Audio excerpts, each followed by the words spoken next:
Let's fly fish for bass with the float and fly method on the Backcast.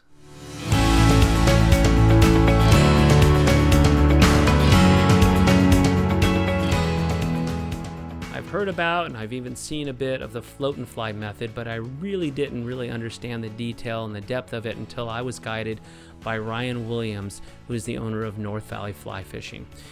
He really knows what he's talking about. He's got a lot of good information. He's developed his take on the float and fly method.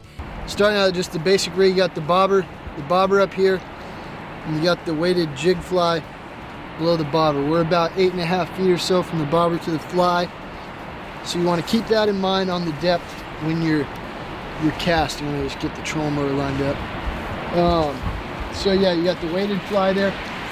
You want to cast it to the bank and get that fly as close to the bottom as you can without it snagging.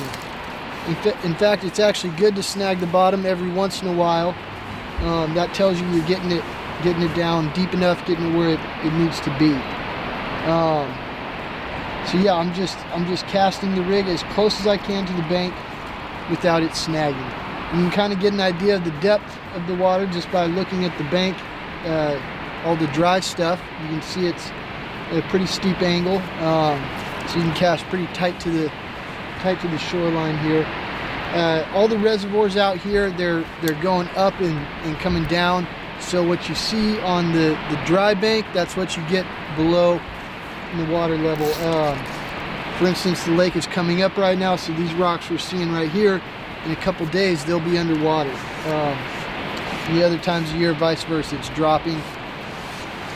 So you really look at the dry rocks to get an idea of the depth of the water and where you need to cast. If it's a real gradual bank, I'm going to be casting farther out. If it's a vertical bank, I'm casting right up on the rock.